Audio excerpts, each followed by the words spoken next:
Welcome to this episode of After the Breach podcast. We're your hosts, Jeff Friedman and Sarah Shimazu, and we've been wanting to introduce and do a deeper dive into the mammal-eating Bigg's killer whales we see here in the Salish Sea. Helping us do that is returning guest Monika Wieland Shields from the Orca Behavior Institute. There's a lot to talk about, and this will only be the beginning of it. We hope you enjoy it and can't wait to bring you even more whale-filled episodes from here on out. We're rolling from San Juan Island, Friday Harbor, San Juan Island, Washington. You know, Jeff, it's just because we're recording this so early in the day, and usually we're doing it at like 10 p.m. at night. Exactly. It's usually too late when we're recording it for me to make mistakes. You don't make mistakes from 10 p.m. to like 11:15. Exactly. Exactly. All the rest of the day, totally fair game. But we made it through. We're here. We have a great episode, a lot of really cool stuff to talk about, including, we'll talk about later in the episode. We have a special workshop coming up in September that Sarah will be running, and there's some opportunities to sign up for that, to come out on the water with us and do a photo workshop. But in the meantime, we want to do a deeper dive into the marine mammal-eating Bigg's killer whales that we see here. Very, very different from the southern resident killer whales that I think more people are familiar with. I tell people a lot on the boat that the southern resident population, the fish-eating, the endangered fish-eating killer whales, they're what really has been more well-known around the world. They have made connections with people, and people historically have come out here to see them.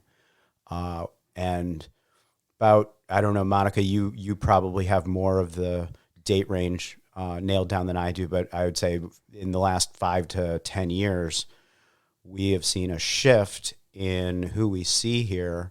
And we do talk about that quite a bit in episode 2, if anybody wants to go back and check that out. But let's talk a little bit to start off about some of the key differences in the two populations of killer whales that we see in the Salish Sea. Well, the primary difference between them is prey, right? Where we have one population that's eating marine mammals, the Bigg's killer whales, and then the fish-eating southern resident killer whales. And a lot of the other differences that they have sort of stem from that difference in prey. It sort of impacts how they socialize, how their family group structure works, how vocal they are, how active at the surface they are. So a lot of the behavioral differences between them really stem from the fact that they're eating different things. Yeah, and it's been really interesting kind of seeing this difference between, well, not difference between them, but because that's always interesting, but like usage here, as you were saying, Jeff, that, you know, a lot of people are so familiar with the southern residents that they're salmon eating specialists. And that's what we've kind of, you know, I don't want to say grown up on, but Monika, for you and I, we grew up on those whales. Right. And it's kind of like there's a new generation now, you know, there's a lot of people out here that have never known the southern residents like we used to know them. And seeing a quote unquote new population, not new population, but, you know, this kind of formerly not as well known population returning and using this habitat is really interesting to see and highlight those key differences between them, prey being the big one, but how that kind of trickles down to everything else that they do. Well, and you pointed something out really valid, and it's really shared in this room with the three of us. Both of you have been out here much longer than I have, and we talked about this a little bit in episode 2, that the southern residents, when they do come back in here, the two of you spent a lot of time on the west side of the island viewing them, and it's not that I don't go out there to see them, but I don't have that same... I don't know those whales. I see them and I don't know their stories and firsthand the way the two of you have, the way the two of you know them. But the Bigg's killer whales, it's like those are the whales I know. Those are the different matrilines, the different groups. Those are the whales I know and have and feel not just a deeper connection, but a much broader understanding of who they are than the southern residents because of the shift in presence. And it would be great let's talk a little bit about that shifting presence in these waters. Monika, you and the Orca Behavior Institute have put together a lot of different numbers on the annual presence of both the southern resident killer whales and the Biggs for years. And can you talk to us a little bit about what trends you've been seeing? Yeah, when I first started coming out here in the early 2000s, the southern residents, at least one of the 3 pods, sometimes all 3 pods, would be here on a near daily basis from May through September. And the Bigg's killer whales, which we called transients then, really fit their name of transients more, because they would pass through, they'd be here for a day or two and they'd be gone, and then there might not be another group in the area for several weeks. And really, starting in 2013 was the year that it was extremely noticeable that we weren't having the southern residents here to the same extent that we were used to. And since then, especially April, May, June, months when J-Pod used to be here almost consistently, they're now much more absent. And it seems that the longer we go, the more that's extending later into the year, with July and August numbers dropping as well. And really, September has been the only month that has still been holding up where the southern residents have been present like they used to be 20, 30 years ago. And we're seeing much different with the Biggs. We're seeing, I think, more sightings of more whales and more balance throughout the year. I mean, seeing them 12 months. Right, absolutely. They used to have kind of a peak in their occurrence here in the spring and again in the late summer, sort of timed with the harbor seal pupping and the weaning of those pups. But now there's very rarely a day when there aren't Bigg's killer whales somewhere in the Salish Sea that we know about. And often it's multiple groups of whales, ranging from Puget Sound up to Campbell River, out west in the Strait of Juan de Fuca. There are times when we have 8 or 9 different groups of Bigg's killer whales in the area. And that's, that, as you mentioned, has really changed dramatically in the last 10 years. 2013 was the year we first noticed the southern residents not being here as much. I would say 2017 was kind of the wow year when the Bigg's killer whales really upped their annual presence throughout the whole year, and that's just continued to rise since then. And we'll post in the show notes some of the graphs that you've created on the number of days of presence for both populations. One of the things that I tell people out on the water, people that are familiar or come out here and do some research, and they talk about residents and transients, and those names made sense at the time based on the limited information that we had about those populations. But I tell people that in terms of descriptive of who they are, they may as well have named them red orcas and blue orcas, because the residents are not residents of the Salish Sea, and people hear that and they think that, oh well, what about your local whales, the ones that are here all the time? And then the transients, well, they just move through. And what's so interesting about what's happened here is that if those studies were done today, that they would have inverse names. The transients would be named the residents, and the residents would be the transients. But those names really don't serve them anymore, and I think they create confusion with people. Right. The names have kind of been around long enough that people are so used to calling them southern resident killer whales. Transients is still really common, even though there's been, the movement to calling them Bigg's killer whales in honor of Michael Bigg, who first identified them as a separate population. But really, again, fish eating and mammal eating is the ultimate description to differentiate between the two, that you have the fish eating residents and you have the mammal eating Bigg's killer whales, because that's really the main difference between them. And that is all culture. This is a cultural difference. This is what they are taught to eat. And it's not like they choose, hey, which clan do I want to be part of? This is all based on mom to offspring. And there are other cultural differences that we should highlight as well. It's not, prey is definitely the main one, but completely different vocals. And we'll play some here for people to listen, and put some recordings in the show notes.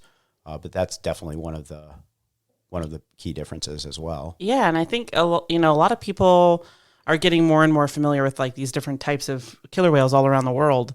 We talked a little bit about it with David about the Antarctic type killer whales, but the transient or Bigg's killer whales were kind of that first split from what became the rest of the killer whales and looking at kind of like some, genotypes, phenotypes, probably not using the right words there, but, estimated to have split off 400,000 years ago from the rest of what would become the rest of the ecotypes of killer whales that we know, at least now, throughout the world. Is that right? 250 to 400,000 years ago, something like that? I think it's even higher for the Bigg's killer whales. I think it's like 750,000 years ago. So they are one of the killer whale lineages worldwide that has separated from the rest of the species that we're still calling killer whales. They have sort of split off as a lineage the longest ago.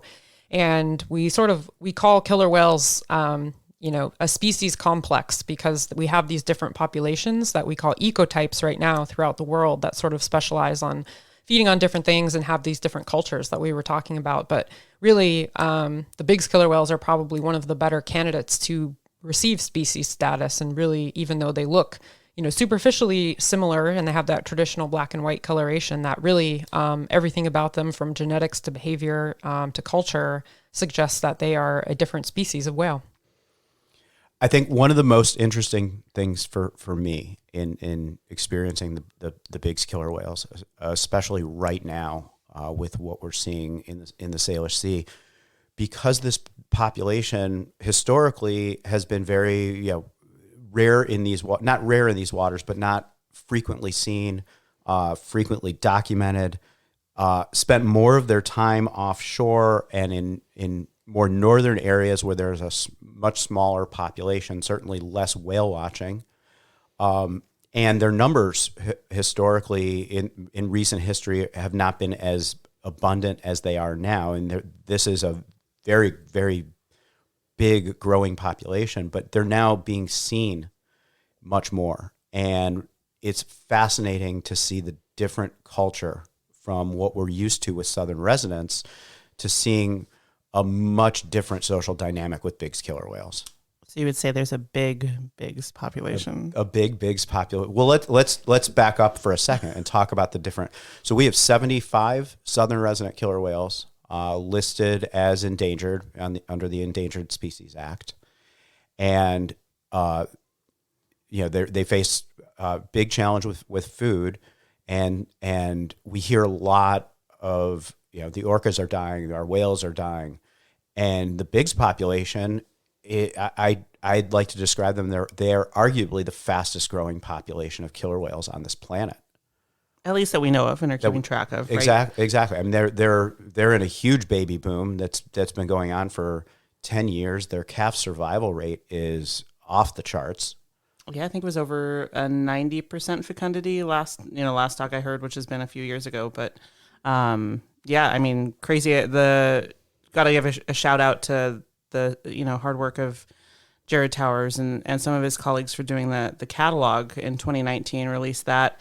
And he's been releasing subsequent population updates. And in the last one, this is a quote from that, and it says, at the end of 2018, the subset of the population most often found in coastal waters totaled 349 individuals and had grown at an average rate of 4.1% per year since 2012. And that is continuing that level of growth. And we're seeing, we see that firsthand. We're seeing so many families with new calves and young females having calves. It shows what that difference highlighted by what they're eating. Yeah, we really came into the story of these two populations of killer whales at really different points. When studies really began in earnest in the 1970s, the Bigg's killer whales had kind of already experienced a dramatic prey decline. Before the Marine Mammal Protection Act came into place, there was for a while a bounty on harbor seals in the region. There was a lot of fisheries bycatch of the small marine mammals that they feed on. And I think their population had probably declined, or at least was failing to grow because of that. And after the Marine Mammal Protection Act has come into place, we've seen this incredible rebound of pinniped and porpoise populations, which is why their population has been able to grow. And on the flip side of the coin, the southern residents in the 70s had just been subjected to the live captures, and so they had some population depression from that as well. But it's really, salmon numbers even then had declined dramatically from historic numbers, but it's in the more recent decades that they've really crashed, especially on the Fraser River, looking specifically at the spring Chinook runs and some of the Columbian snake spring runs. And without that population rebound of the prey that they rely on, their population is kind of flatlined and is holding there in sort of the mid 70s. And it's going to take that type of protection and that type of conservation effort that we put into place for marine mammals in the 70s. We need to do take similar actions to recover salmon and let salmon abundance grow back to, at least recent historic levels, and give the southern residents a chance to experience that same type of population growth. We're definitely going to do a deep dive into the southern resident and salmon issue for sure in one of these episodes. And it's a great point that you're hitting, that we're seeing what is possible with killer whale populations when their food recovers and they're able to grow their population. I mean, it's not rocket science. When you have mammals that are well fed, they successfully procreate. I mean, that is what happens. And what we've seen in these recent studies and whale watching and seeing them, I want to talk about some of the cultural differences, because we see southern residents and they're kind of set in the pattern in terms of when we see J-pod come in, you pretty much almost nothing is ever absolute, especially in nature, but most of the times that you see J-pod, you see it's all of J-pod. They come in together. If there is one whale missing, you're worried. L's travel in their set groups. K-pod is not always, but generally together, and you kind of know what to expect when you see them. With the Biggs, it's all those rules are off. We see matrilines all together, and then we see them. We'll see dispersals of one or several offspring. Sometimes it's long lasting or the only way we see it. And other times kids come and go, and then they form these associations with whales that we know, like they've known them their whole lives. We just saw that when we had two 15-year-old boys from two different families traveling together for, I think it was almost a couple weeks. And those two 15-year-old males come from two families that we have seen over the years associating with each other quite often. And so we know it's not like they were strangers, like they've known each other since they were little kids.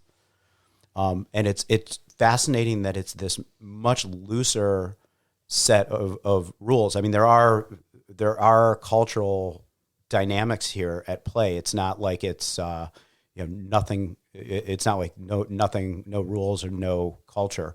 But we're just starting to understand it and see it because we've never viewed these animals so much before, and they've never been seen this much, that we're getting a really interesting window into their culture. Yeah, and I think it's important too as we're making these observations. Like we're limited to by the scope of our range. Like we have a lot of eyes here in the southern Vancouver Island area, and there's still a huge swath of their range that we don't see them. So who knows what they get up to in those other parts? We know we have more and more eyes up in those other parts, but man, what I wouldn't give to know more about them. But as you mentioned, Jeff, there's just so much, kind of how their prey has affected their social structures. And I think, Monika, correct me if I'm wrong, but, historically we were seeing Bigg's killer whales in small groups. 3 animals was pretty common. 5 was kind of a larger group. And now it's kind of expanded from there. We're seeing, average group size has kind of increased, and we've seen some huge aggregations of big killer whales. But I know when we have people come out, they're like, oh, a pod of orcas, they're looking at Bigg's killer whales and they're talking about a pod of orcas. Well, it's a matriline, and it's not the same social structure as the southern resident killer whales. There's not like a set pod. So that's really fascinating just to look at how that kind of comes into play. Yeah, just a note on that nomenclature, like the word pod really came from studying the southern residents, and the original definition was sort of a group of matrilines, probably related matrilines, that spend more than 50% of their time together. And that's how we came up with J-pod, well over 50% of the time, all these matrilines are traveling together. But really the key unit for the Bigg's killer whales is the matriline. And when we say matriline, we're meaning a female and her descendants. And that can become much more complicated once her daughters start having offspring of their own. And we see all kinds of crazy splitting where we have the mother with her daughter and, her grand offspring, but then sometimes they split off. And then sometimes some of the other subadult, split off, like you were saying. So it becomes much more fascinating to track in terms of socially what's going on, but also a lot more complicated where you can't make any of those assumptions anyway, but it's easier to, I think, with the southern residents to say, oh, I've seen members of all J-pod matrilines, so I think all of J-pod is here. Right. But with the southern residents, if you see T65A, there's no way you can assume that all the T65As are going to be there. Especially right now. Right now. We have, so the 65As are a matriline, but right now, we have a few of them are down in Olympia, and they've been down there for 2 weeks down in this inlet near Olympia. But mom and a few of her offspring, they have split. We haven't seen them in a few days, but they're up north somewhere. And then 65A's mom and brother spend quite a bit of their time up in Alaska, and the southern residents are much easier to understand their culture because they have these cohesive groups that generally aren't splitting from each other. And with the Biggs, there are times we will be just getting dialed in on a group of Biggs, and it's like, wait, who all is here? Yeah, and I think we're just scratching the surface, of tip of the iceberg, so to speak, of our understanding of these social structures. So what we might think is abnormal or normal or what have you for Biggs, certainly, but for potentially southern residents as well, or any other ecotype of orca, I think we're just, playing off our own kind of interpretations of their behavior. But generally speaking, yes, yeah. Well, that's one of the fun things about it's all the of best this thing. is trying to interpret what's going on. I mean, Monika, you mentioned dispersal when daughters start having their offspring. I think we've also noticed, and this would be a fascinating study to do. We've noticed male offspring dispersing and we've come to later find out that mom was pregnant. And then after the new offspring is born, the male is back with the family. And there's so much we don't know, and so much of the fun is trying to come up with whale theory on what's going on. Right. Yeah, we spend a lot of time doing that where it's total speculation, but how can you not when you're seeing these interesting dynamics? Sarah and I have talked about some of those older males when mom's about to have a brand new infant, and they're just like, oh, another noisy calf, and I'm going to go, have some alone time for a little while before it gets a little bit older or whatever it is. But there are these patterns that we see, and it's something that we're at least documenting right now, with the aid of the Pacific Whale Watch Association and Orca Network and all these groups that help track throughout the region which whales are where. And by recording that data, we're hoping, longer term, we can look in greater detail at some of these dispersal patterns and see, are there trends that carry across different matrilines and potentially the whole population, or is it really an individual choice where there isn't a driving factor of, group size or group composition that leads to dispersal? Is it just up to the whales what each individual wants to do, or are there some underlying patterns there? Yeah, and I think it's been fascinating. I know, Monika, you and I were talking about this when 124A4 recently left mom with her young one. And I just think it's so fascinating because it doesn't seem like it's the same criteria, so to speak. There's not the same reason for a whale dispersing from mom. And it's easy for us to prior to assume that, it's because she has her own calf, and it's easier to hunt prey that are, smarter than fish, are more, aware than fish. And so it benefits being in a smaller group, and that's probably true. But it definitely seems like there's potential for more and unique reasoning for dispersing.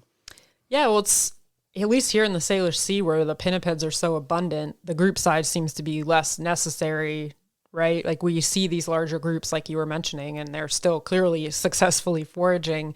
So it's more than just hunting efficiency that's driving dispersal. With a family group like the 65As, you know, they used to be a more cohesive unit, and then one kid started wandering, and then another kid started wandering, and it's almost like they're picking it up from a sibling, and they got to go off for a while. I'm going to go off for a while and see what's going on. Yeah, and I think, at least So for me, one I of the other things, mentioned this when we were with the I mean, this 65As, doesn't hold is with the that 65As it 'cause really they seemed to haven't happen had- after 65A doesn't have 65A6 was any born. grandkids yet, but some of the females that disperse once they have their own kids, this could be a cultural difference with the southern residents. With the southern residents, we know there's a lot of grandmother involvement in raising offspring, and the Biggs could be a little bit different in that. Yeah, the females are like, hey, these are my kids. I've got this. I'm raising them. I don't want my mom living in the same house with me and my kids. I'm raising them on my own. Yeah, and at the same time, we have, we see that a lot. And then there's like the kind of obvious exception of the T34, 37, 37B group too, where we have kind of these multi-generational family that is pretty tight. I think usually there's been a couple of instances where we've seen them separate, but not for long and not for very many. far. That family that's multi-generation, 4 generations. Yeah, Almost potentially, always. Right. not Almost 100% sure. almost always together. But there is, I guess, one of the big takeaways is a difference that I see in the two populations is the Biggs.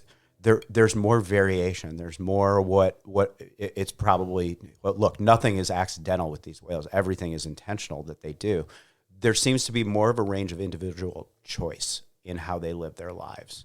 More fluid. Well, even with the dispersal, some whales disperse for shorter periods of time and go back to the family. Some whales seem to disperse for longer periods of time but still go back. And let's talk about 77A. You were reading my mind. And some whales disperse and never go back, even when they're in proximity to their mom and siblings, seem to not go back at all. Yeah, and I wasn't out that day. I know Davin was, who joined us as a guest, but Jeff, were you out the day? I think it was up in the Strait of Georgia, and it was like the 77s. I think the 65As were there. In fact, they were there. There was a big group. It was a big aggregation of Bigg's killer whales. And 77A was coming down towards them. And from what I remember, Davin telling me, got within about 600 yards of the main group, and 65A2 actually went out to meet him, and then he never joined up with the group. So let's back up. T77A is an adult male. He is a killer whale that we would call an independent whale, an independent male. He travels mostly on his own. He does join other groups. Sometimes he joins up with other independent males. But he has, I mean, it's funny if somebody mentions the T77s to me, I don't even think about him as being, if they're like, oh yeah, we saw the 77s. I would never ask, was 77A there? I think of him, he is completely off on his own. And it seems like there's an individual choice that he has made that, he dispersed at some point and decided he liked being on the road on his own. And see, I'm not convinced it's an individual choice, or is it mom? It might kicked be him out? mom's choice. Yeah, that is a valid theory. Yeah, there's a lot more fluidity in their dispersal for sure in the Biggs compared to the southern residents. But I have a feeling they still have these, social norms that govern what's happening, and it may not be individuals choosing their lifestyles. I wouldn't be at all surprised if we one day figure out that it's still mom calling the shots. Right. I was trying to allude to social norms earlier, and you did it much more eloquently than I. But you're probably, I like to think of it from the male perspective, but in a culture that is dominated by females, most mom, you're probably more right than I am on it being social norms and mom saying you got to go. As I remember David describing that encounter with 77A as well, and he was moving quite quickly towards the group, right? And like I would assume from the description that he wanted to meet up with that group, which included his mother, and 65A2 was sort of, potentially sent out to say, hey, not today. Nice to see you, but you're not welcome. You're still in timeout. Forever timeout. I always kind of joke that the 77s all have very clean fins with the exception of 77A. So I just kind of joke around like maybe he went out, got some notches in his fin, and mom was like, absolutely not. It's like getting a tattoo for some families. Or maybe he's not allowed to come back until he stops playing with crab pots. Well, and we know that's not going to happen. So, but it was interesting because when I, not when I first started out here, but when I was out on the water a lot more, many years ago, 77A, when I heard he was in the area, I almost always thought, 49C was with him. They were the twins. They were, they have that double notch right in the middle of their fin. And for a couple of years, like it was like if 77A was there, 49C was with him. Like the two traveled together, unrelated males.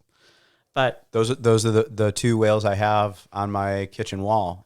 Right. That's 77A and 49C. And now they've split. Yeah. Years ago. And I don't know that they've been seen together since then, but it's just interesting. All these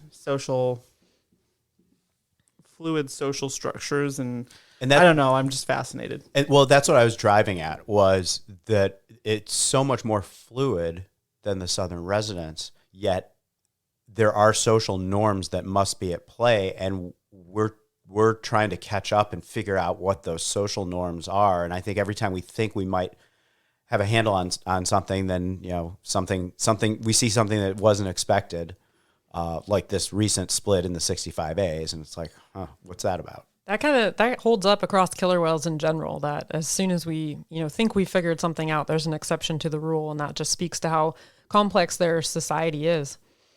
Absolutely. It's one of the things I really love about them. Yeah, you never know what you're going to see, right? And for the southern residents, we have this sort of shared history of 40 plus years of what we've seen. And Jeff, you mentioned earlier, people newer on the scene have spent a lot more time with the Bigg's killer whales and maybe are starting to know the individuals and families a lot better. But really, it's, in the last 10 years that we've had this opportunity to get to know them a lot more. And we're kind of in the infancy of our observations of them to that level where we don't have as good of a sense of what's normal or not normal, because these things may have been going on, prior to that, but we just didn't get to see them enough to document that. Young calves, may disperse from their family group or whatever it is. Yeah. Yeah. And we've talked about the saga of 34A1 on multiple episodes. And that is an ongoing saga. Haven't seen 34A1 in a little while, but see where we get the next sighting. Something else that might be at play here too is that these social norms are coming in. New social norms are coming into play as we're getting a bigger population, as these family sizes are bigger than they were when studies first started. I mean, certainly there is an element of this that they're being seen a lot more. So we're seeing more of this and getting to know them. But I would think that there are probably different social norms at play as their population gets larger, just as we've seen different social norms with the southern residents as their prey has become less abundant and as their size, population size, has decreased. Absolutely. Thinking about the growing Bigg's population, if you have multiple whales within one family group that are giving birth every couple of years, that's going to change how you associate with one another. If mom has a calf and one daughter has a calf and another daughter might be pregnant, that's going to be a consideration for them, I imagine, in how they associate and with who. And there are social norms, and there's a lot of intention. I mean, I always say nothing is just random. These are very, very intelligent animals with deep culture, and just we see an abundance of examples of their intelligence and intention when we're out on the water viewing them. Yeah, I mean, we've all had those kind of crazy and I want to say eye-opening encounters with, well, both types, but with the Bigg's killer whales, since we're talking about them specifically, that just kind of leave you shaking your head or shift your whole understanding of killer whales in a way you weren't expecting when you woke up that morning. And yeah, it's a constant, roller coaster ride almost. I mean, just saying that, two stories pop into my head right off the bat. One, I don't know if this is 2017 or 2018, but T49A1 had been dispersed. He was in his late teens, I believe, and firstborn adult male to T49A, and he had dispersed in, I believe it was like November. He left his mom and siblings, and he was seen traveling with his aunt, T49B, and her offspring. Mm-hmm. And he returned back to mom and his siblings, I think it was in March. Yeah, 2018. It was either late March or the very beginning of April. And that was when, was it T49A5 had just been born? She had been born the previous, late in the year in 2017. And it was his first documented day back with the family, and we did 2 consecutive trips with them, and T49A2, his younger brother, was all over him the entire day, just rolling and rolling and rolling, and they were breaching together, and it was what we would interpret clearly as coming back together, family reunion, and that definitely shows something. The other story that comes to mind is something we saw last week with the 37As. And one of the most dramatic examples of their intelligence that I've ever seen, and this was like right out of a National Geographic documentary.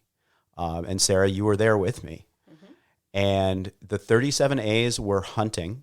They were searching for harbor seals down on this wildlife refuge island, protection island, and they were traveling along the beach where there were probably several hundred harbor seals. Oh yeah, hauled out on the beach, and the beach comes to this point at the very edge of the island, and they had several members of the family patrolling and traveling along the beach in the real shallow water. I mean, they were right up against the shoreline, and the seals were freaking out. The seals that were hauled out on the beach. You'd think that they would know that they were safe on shore, but they were really, really freaking out. And so what we saw was this stampede of seals going further up the beach to get over the top of the point, over the top into of the water on the other side, where the rest of the family of killer whales was waiting for them. Well, yeah, because those 2 were patrolling. It was mom and I think it was 37A2. And then as they did that and flushed these seals, stampede of seals, legitimately, it was crazy. Another one of them was at the point, and actually spy hopped, Jeff. I don't know if you saw that. Spy hopped at the point. Didn't get it on film, but I know. I didn't get a photo either. And then you could see the blows from the other 2 kind of out in the shallows where these seals were heading. It was pretty incredible. I haven't looked yet. I do have some video. It's not of the stampede or the climactic moment when we're like, oh my God, they're going over the point into the water and the other whales are there. But I do have some video of them traveling really close to shore that we can post links to in the show notes. But those 2 different examples, the 49A1 coming back to mom and siblings after 49A5 was born, and this hunt, and how are they finding each other? Like, how did 49A1 know where and when? I mean, that's something that leaves me scratching my head a lot with both populations, really. But we've been seeing it with the Bigg's killer whales. You mentioned the 2 15-year-old boys that had been wandering around together, a 65A3 and T49A2, and when T65A3 split off from the rest of the T65As, he went and made a beeline for where T49A2 was, maybe 100 miles away. Like, I don't think that was a coincidence that he went straight there. Straight there, no line of sight, so you can't, not that they would see, but like... No acoustic contact. Yeah. Right, no way to get acoustic contact unless they figured out how to bounce things off different walls underwater. And we see the same thing when those reunions happen, like you mentioned with the T49As. I don't think, from what we've seen, it doesn't seem like they're just randomly stumbling into one another, that I don't know if they're scheduling things in advance or if they hear an update somehow on where somebody is, but the reunions after splitting are just as interesting as the splits themselves. It is probably the most fascinating thing, I think, in my mind, of how their culture works, because you're talking about vast distances. And you're talking about a range from Northern California to Southeast Alaska and these inland waters. There's way too much water for them. If it was random, they'd never see each other again. Yeah, just thinking of the maps that they must have, right? If you think of every cove and inlet and island, like sometimes when they split and go around a point, like you mentioned, to corral a seal or something, it's like just the cultural knowledge of, we can split here. This is an island, not a bay. And I mean, think of the number of islands that are in their range, and they seem to know when that tactic will work and when it won't. And it's just got to be an incredible geographic memory that they have. And to them, they're probably like, it's no big deal. It's like us knowing every little corner of our house. Yeah. I'll meet you in the basement. That's a little creepy. I know. I had to make it creepy. Awkward pause. Thinking about the basement comment. Sorry about that. Well, I think it goes without saying that, if we're talking about any whales that we're talking about, we do need to address kind of like what we as humans can do to not either impede their, population growth and potential, or help recover them in the case of the southern residents. And we talk a lot about salmon, and we're going to talk more about salmon. But for these guys, mammals, that's the thing. And there's been some pretty, I don't want to say murmurings, because it's been pretty blatant, I think, call for more pinniped culls in the last couple of years. And, I think we're all on that side of like, no, we don't need to do any more pinniped culls. That is a thing of the past. We have a perfectly capable natural predator that's going to be taking care of restoring that balance. Well, and just to bring people up to speed on the pinniped culls, one of the there are murmurings and so pinnipeds are eating salmon, and some people feel that one of the tools for salmon recovery would be to cull the number of pinnipeds, seals and sea lions, and that would help in salmon recovery, which would help the southern resident killer whales. It would help fishermen. I think what Sarah is talking about is something that we feel that there is a pinniped cull going on right now, and it is the Bigg's killer whales. And we've seen countless examples of when humans step out of the way and let nature, it takes some time, but let the natural world do its thing. And there will be a balance in the Bigg's killer whale population and the pinniped population. And I know, Monika, you've looked into some of this. It's kind of a misconception that pinnipeds are all they're eating is salmon. Right. It is a complicated issue, but in general, pinnipeds are generalists, where they eat salmon, but they also eat other fish that are salmonid predators. So they are they could be helping salmon in some ways by eating a lot of fish that would otherwise eat juvenile salmon.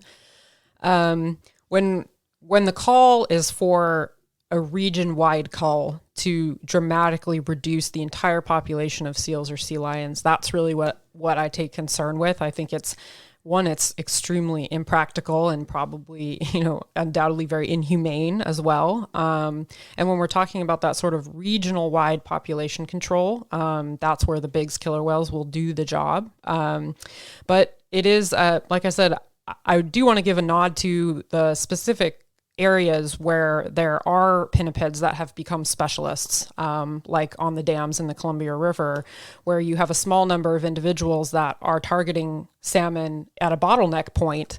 And those animals can have a real impact on very specific localized salmon runs. And so it's never black and white. So there are studies that show that there are specific salmon runs and specific pinniped populations where there might be a real problem. And in a lot of cases, these are aided by human impacts like the creation of a dam where there wasn't before. But when we have these endangered salmon runs that are on life support, I think people are looking at all options of what can be done to help recover them. And in specific cases, the impacts of pinnipeds are worth talking about. But when we're talking about region-wide salmon recovery and region-wide pinniped populations, I think it's unrealistic to talk about human population control of seals and sea lions. And I think with this thriving Bigg's killer whale population, we will see sooner or later that they will be the check and balance on that overall population size. I have heard several mentions in having specific areas that can be problematic with pinnipeds with salmon, where they do become specialists. And it is a complicated issue because one of the tools that we have in our toolbox is removing that bottleneck. If we remove the dam, I don't think we're going to have that same issue with pinnipeds being specialists in that area. We're going to have a free-flowing river. I don't think we're going to have the same bottleneck of a population of pinnipeds hanging out at the bottom of the dam. Right. And there are going to be, unfortunately some dams that will never be removed, at least not in our lifetime. Hopefully some that will very soon be looked at as far as breaching goes or dam removal goes. So we do need to look at that. And you're right, Monika. I kind of use that pinniped cull generally, but that's what I'm talking about, a region-wide kind of cull of pinnipeds. And when looking at specialized populations, some of the science that's looked at the impacts of like specific harbor seals on salmon returns have been for rivers in Puget Sound, where we end up with seals kind of going up the river and feeding on fish. And that's why some of the things like what the T65As are doing right now, where they're spending all this time, weeks deep in southern Puget Sound. It's like at some point might they become specialists of these specialist pinnipeds, right? Where they find that there's a small population that's hanging out in a specific area that's really reliable to feed on.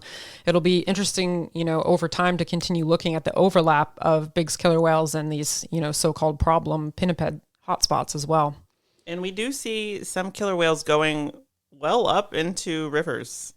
Not a lot, but definitely off the Oregon coast, at least. There's at least a couple times a year where we see them, going up into these, river mouths at least, and sometimes miles and miles upriver. Yeah, the Yaquina River, just a couple months ago, some teas went 5 or 7 miles up that river. And one that, people ask me about a lot is Astoria, the mouth of the Columbia River, where there's, hundreds, if not thousands of sea lions there. And why don't we see more killer whales in that area? And I almost wonder if they might not be outnumbered. For a sea lion, they often want to get it on its own. And if there's 1,000 sea lions in the water there, that's not going to be a hot spot to feed because there's too many even for them. Right. And Jeff, we've seen that like at Green Point on Spiden Island.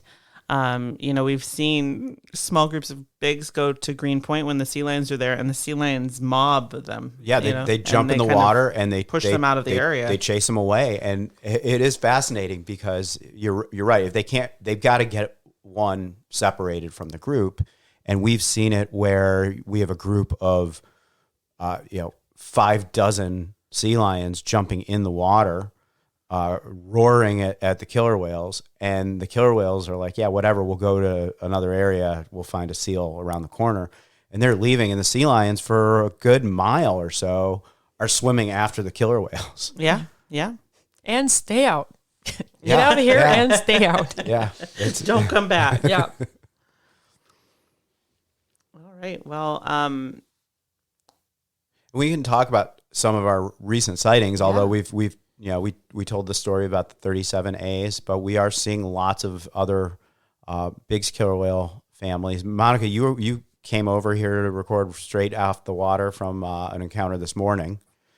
just right outside of Friday Harbor. Yeah, we were going to meet for brunch, and all plans are whale dependent in this time of year. So yeah, the T-75Bs were just right outside Friday Harbor, so we hopped out there, and we haven't seen those guys in a while. And it's as many eyes as we have on the water in general, especially in the summer here. It's amazing how families can just kind of appear and disappear, and we don't necessarily know where they came from, or they're not always seen coming into or leaving the area. They can just kind of appear all of a sudden. 75Bs are in Friday Harbor. Right. And sometimes in the morning and sometimes in the middle of the day, sometimes late in the day. And we're like, where have you guys been? And I think, it probably is a great reminder for us to not, assume that it's necessarily the same family we saw the night before just because they were there, so these whales can move so fast and so far. Right. We had a group of I think 8 whales last night from the 124As. We're seeing yesterday afternoon, yesterday evening, and no sightings today. Yeah. Where are they? Right. And that's something that is also very different from the southern residents, like especially in the spring, summer, and fall. I think we pretty much know for certain when they're here or when they're not here. And because they travel in such, generally larger groups, they're so vocal, they're so surface active. It's hard for 25 whales in J-pod to go missed if they're passing past, Victoria or up the west side of San Juan Island. But with the big killer whales, that's not the case at all. Like you said, sometimes groups of 8 or 10 will be picked up just before sunset. And it's not that people haven't been out there, but they're... Right, they'll be picked up right in front of Friday Harbor. I mean, we've found whales coming back into the harbor on the last trip of the day. We found another group of whales right out front. And it's like, how were they missed all day? Right. Well, that time that we had a no whale trip and came back, and the 49As followed us into the harbor. Escorted us back to the slip. Yeah. It's so, and then we've had recently we mentioned, and we should post a map in the show notes to show where some of the 65As and 77s have been, all the way down in pretty much as far south into Puget Sound as you can go. Yeah, such narrow inlets down there. They're almost like rivers, right? Like it's bucket list for me to see whales down there and in some of those little inlets. It just looks amazing. And then the rest of the 65As, we saw for a little bit and then just vanished. Well, Monika, you had a report of them up north. Is that right? Mom and A3 and A6? Yeah, so T65A, T65A3, and T65A6 were seen going up the Strait of Georgia, and they passed Campbell River a couple days ago. So they left the Salish Sea, while T65A2 and T65A4 are still down in southern Puget Sound, and T65A5 is MIA. Yeah, and we've talked about him on some of the episodes, and he's got his own little saga. We haven't seen him. I'm guessing my money is that he's going to show up in the next week or so with the T-18s. Well, he has before. I don't know when. You guys all have your bets going on when the T-18s are going to show up. I lost already. Oh, did you? Okay, well, and so did Davin. I still have, I think, 9 or 10 days to go. So lots of families coming and going. Interesting that the 65As, the mom and 2 kids are past Campbell River up north. And so we're talking about a separation, a split in this family, a separation somewhere around 400 miles, I think. At least, if they were passing Campbell River a few days ago, gosh, they could be far. Right. And that goes back to the earlier point, because at some point, they're going to show up and they're all going to be together. And that's 400 miles. You can't just get back together just by running into each other randomly. That would never happen. Yeah. Well, I think I say this a lot, and people that have been on the water with me have maybe heard me say this, but it's like, I don't feel like there's an overall population trend, we're going to spend spring up north and we're going to spend the winter down near California. It's but there are trends in individual matrilines. Like the 65As, shows up the first week of April, though she was a little early this year, but almost without fail, the first week of April, she's showing up in Puget Sound. And then she's here, off and on, but through August and into September. And then where is she in the winter, though she, I guess, was here in October and November.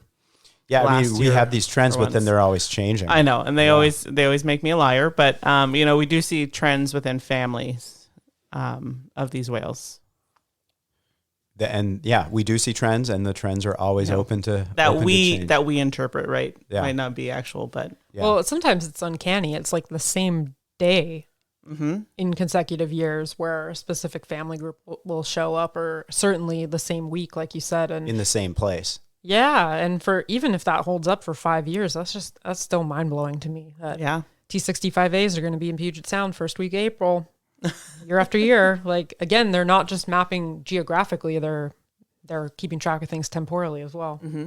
Yeah, I mean they clearly have an understanding of time. I don't know whether it's the tidal fluctuations, the sun hours of daylight, but they clearly have a calendar that works in their world for their understanding of the passage of time. And they must be utilizing that with these reunions, right? Like I really think some of these must be planned where I'm going to meet you back, in Puget Sound in 3 weeks or whatever it is. I completely agree. I mean, I think they have a very solid understanding of when the sun comes up, when it goes down, and the differences in tides with the lunar phase. And they have a very good map of time, and we know they have an incredible map of place. And so I agree. I think there's no other way. It may not be pinpointed down to, I'll meet you at 3:00 on the 25th of July, but it could be, we'll meet you in this area around this time. Mm-hmm. And what adds another layer of mystery to this is so often when these groups are meeting up, it's quiet. So they're not using acoustics to find one another specifically, even when they're in closer range. And same thing when they're splitting off. It's not like the last thing, mom's telling the kid is, remember, this is where and when and where we're going to meet. It's like these can be silent splits and reunions in terms of in the immediate moment. Yeah. Yeah. It's so fascinating to me. And actually that kind of brings segue into this encounter that we had the other night, Jeff. We were on different boats, but the T69s and the T2Cs, were picked up late in the day, but 8 whales, and we were on scene, and the T2Cs were ahead of the T69s by about 100 yards, and the two groups never met up for like 45 minutes to an hour that I was on scene, and you got on scene, and there was kind of a fascinating little thing. Like they went on a deep dive, like 7 minutes, I think was the longest dive we'd seen so far. And then they came up in a line like I've seen the Southern residents do. Each of them were in a line. They were facing each other. They swam together. And as they got together, they dove.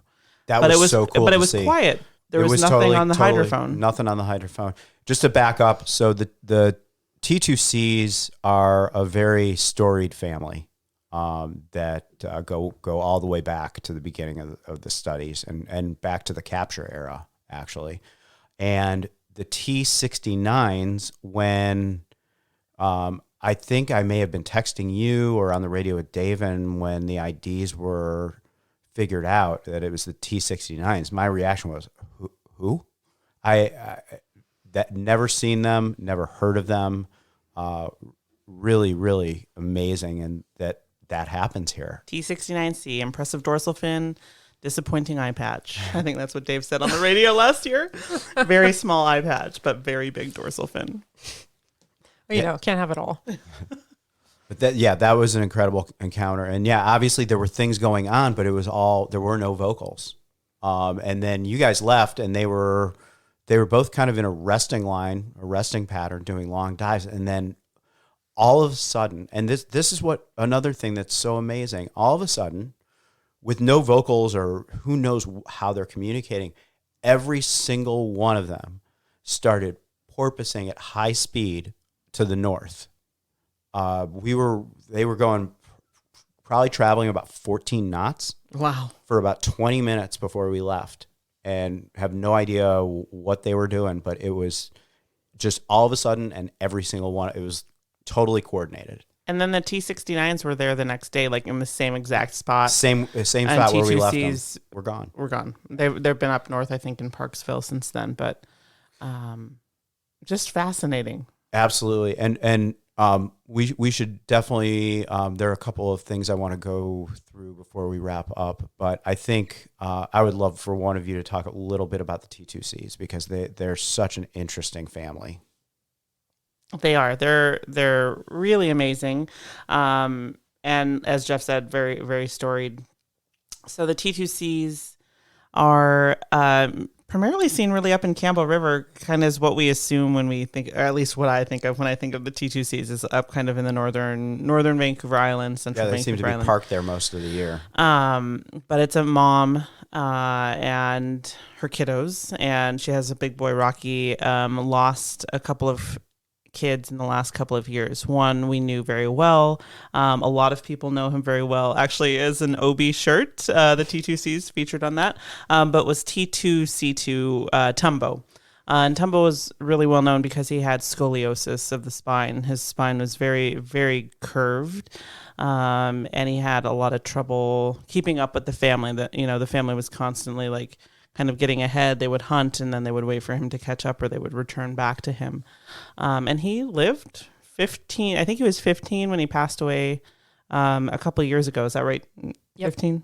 And we witnessed countless examples of him just logging at the surface, watching the entire family hunt, and they would kill a seal and then they would bring it over to him to prey share.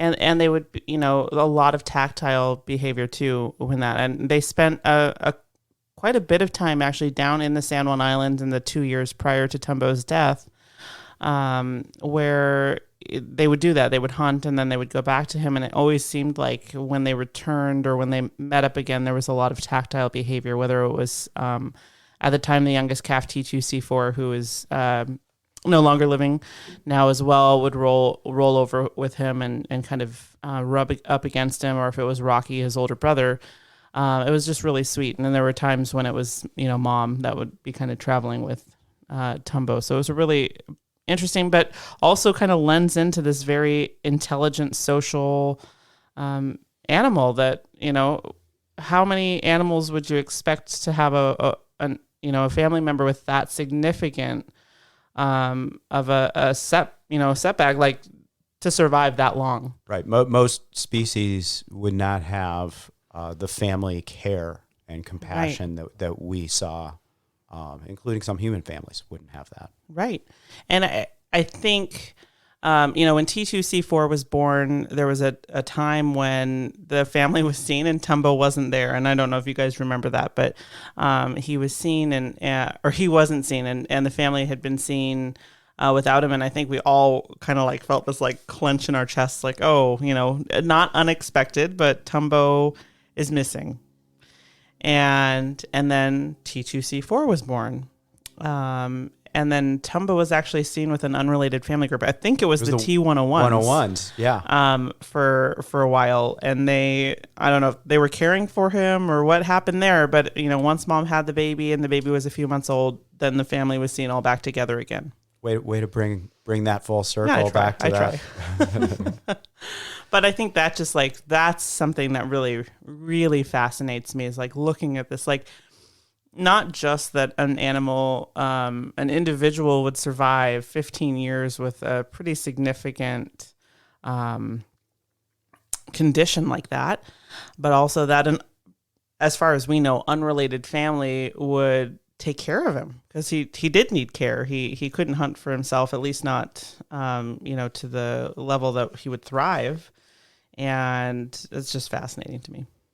Yeah, that type of compassion and the social care and stuff that you're talking about, I think is so important to highlight with the Bigg's killer whales. They kind of get a bad rap sometimes. Like people will say, oh, those are the rogue whales, or, The vicious whales. They're vicious. They roaming around in gangs and stuff like that. You hear it all the Butcher time. boys. Yeah.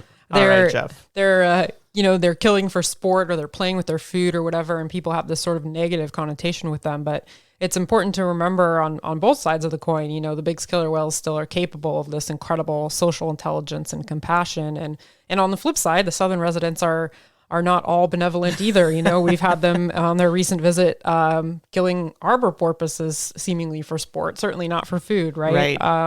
That here, even though there are a lot of differences between the two populations, they're both very socially and emotionally intelligent, but they're also both top predators. Yeah. And, their culture is, while there's a lot of similarities, it's also very, very different from ours. And I think it's important to remember that. Yeah. That is so well said. Great point. What were you going to say, Sarah? Oh, I was just going to say, I think you witnessed that from shore, right? It was J36 Alki who was, at least by the time she got down to Limekiln and Land Bank, was the kind of the one with the porpoise, but J53 Kiki was with her as well.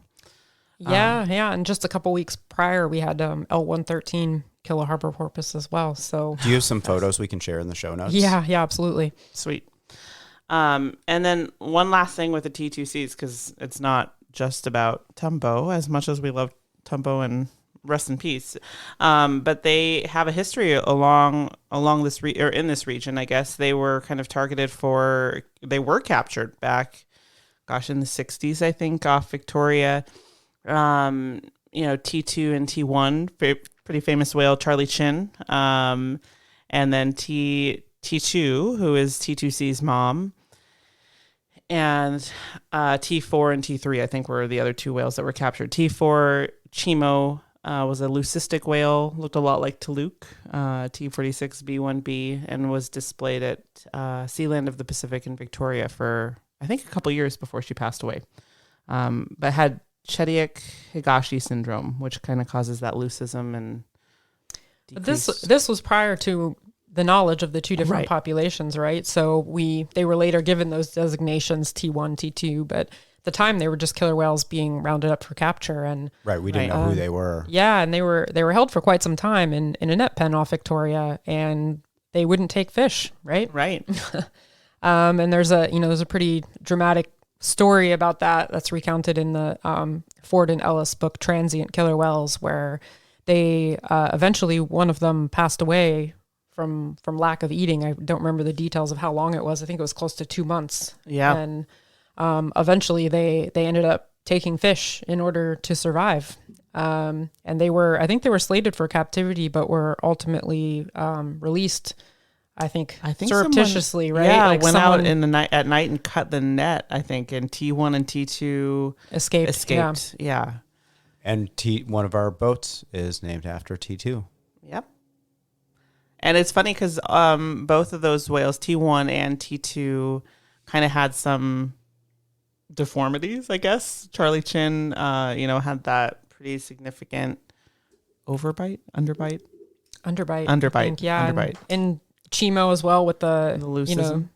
So the family group definitely has some, genetic disease and conditions going on, which it's, interesting that then T2C2 was in that family group as well with the spinal deformity. Well, and T2 was called pointed nose cow because her rostrum was, I don't know, more pointed than normal. I'll have to see if I can find some old photos of them. That'd be great if we could, and we'll post some photos of Tumbo as well, and and we're gonna have lots of photos and video in the show notes, as well as maybe some of the graphs from Orca Behavior Institute on some of the trends in presence of the big killer whales versus southern resident killer whales. Yeah. And I think it's really interesting, just real quick, like we were talking about, as we're talking about the T2Cs, it kind of draws this in where we're talking about like the social dynamics and how it seems a little bit more fluid, and there might be some trends within matrilines, but not within the larger population, is we have noticed, or at least, and it's totally anecdotal and totally, our own observations and very limited in scope, but how sometimes habitat usage seems to shift in the year or years before a death. So like with the T2Cs, since Tumbos died, we really haven't seen them down here a lot, maybe once a year. Though we did see them this year down here, and it was great. And we saw them once last year. Some of you saw them. Sorry, Monika. But brief, like you said, very brief visit. Yeah, it's just a pass through. Whereas, like the 2 years before Tumbo died, they were down here quite a significant amount. Those 2 years. The other family that comes to mind that was actually associated with the T2Cs in that story was the T101s. So T102 passed away, I think 2 years ago now. and they were down here a lot, and then kind of shifted up into like Howe Sound. They were there almost every day for a while, and we really haven't seen them a whole lot since he passed away. I'm okay with them not being seen down here. I always had tough trips with them. Every time they're one of those groups. Every time I would see them, they were just very sleepy.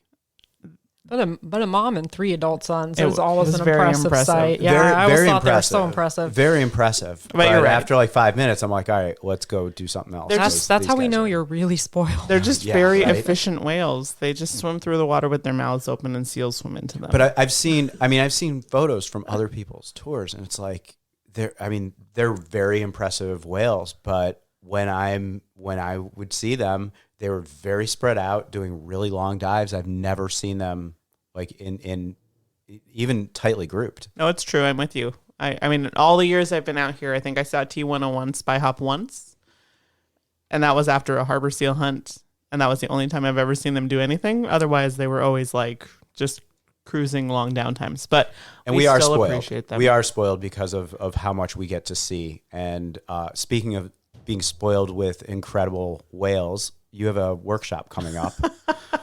Well, nice segue into that there. Yeah, we are doing a workshop. We're changing up the format a little bit. We used to do some multi-day workshops, but in September on the 16th and 17th, Friday and Saturday, 2 full day workshops. Basically, you can sign up for one day, you can sign up for both days. We're going to include some whale ID information, photography, assistance from myself and from Lee, who works with us, Lee Andelson. And we're just going to go out and spend the whole day on the water and see what we can find. That sounds awesome. That'll be awesome. How can people sign up for this? You can reach out through Instagram to us. Myself, Hisazu, we'll link in the show notes, but or to After the Breach as well. And I think it's going to run $5.79. We'll have some catered lunch, and it'll be really delicious and a lot of fun. Awesome. Yeah, and we'll post some more information in the show notes. And just want to thank people who have emailed us. We've gotten some great feedback from people about some of our prior episodes. So keep that coming. You can email us at afterthebreachpodcast@gmail.com. And please like us, follow us, leave us feedback on iTunes or any of the places where you're catching these podcasts. And any last thoughts? No, I think we've had enough awkward pauses to last us a whole episode at least. But Monika, thanks for joining us again. And, you're going to come back on. I'm just going to make you do it. Yeah, so hope you've had a good time. You're always welcome on here. And there's always going to be a lot more to talk about with both of these population of killer whales and other species of whales as well. Yeah, absolutely. It's as you said, it's always ever changing out here. There are always new things to talk about, and I love sitting here talking to both of you about whales. Hopefully, other people enjoy these conversations as well. They're always so fascinating. Thanks, Monika, and yeah, everybody who's listening, let us know your thoughts, feedback, comments, questions, future topics you'd like to hear on the podcast. Feel free to let us know. Thanks, everyone.